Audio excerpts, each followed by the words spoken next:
La pluie, selon moi, donc, c'est quand même un effet salvateur. La pluie a bien fait. Selon l'endroit où on se trouve, ça peut être une bénédiction. Ah bah la pluie, c'est un miracle pour tous ceux qui l'ont, bien sûr. Et même nous ici, pour nous ici aussi, on a besoin de ça. L'eau, c'est la vie. On a de la chance dans notre pays d'avoir de la pluie déjà.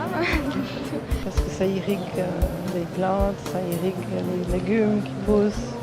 De ne pas avoir d'eau, c'est vraiment la plus grosse contrainte, je trouve. J'adore la pluie à Paris parce qu'effectivement, ce côté nettoyeur. Dans nos pays où on sait maîtriser les choses, la pluie, effectivement, est un miracle. Maintenant, ça peut aussi déborder. Je pense que nos conceptions de la pluie, elles sont aussi étroitement liées à l'endroit dans lequel on vit. Profiter de Paris sous la pluie, visiter Paris sous la pluie, ça peut avoir son charme, mais bon, voilà, pas trop non plus.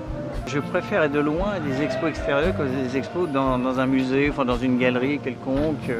C'est très original. La pluie est un bon thème pour une exposition de photos. Cette expo qui est là au regard de tout le monde, des gens qui passent, qui n'auraient forcément pas eu l'idée peut-être d'aller voir une expo, ou cette expo la voient. Moi, je préfère le soleil.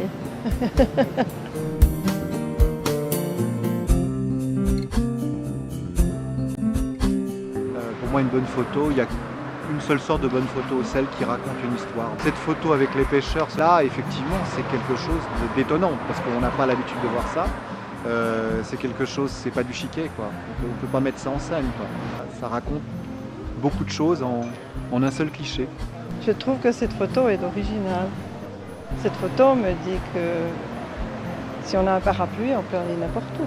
Moi, c'est plutôt celle comme celle qu'on a derrière nous, là, avec tous ces moines bouddhistes, où justement, où on voit des gens assez contemplatifs, souvent dans d'autres pays, où on voit bien que ça fait partie de leur quotidien, ils font avec, et c'est juste...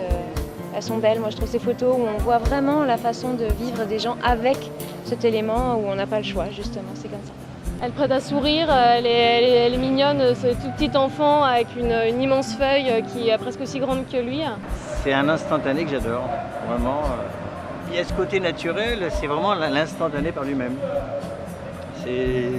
Alors, je pense pas que c'était prévu, cette photo était prévue, elle a été volée quelque part.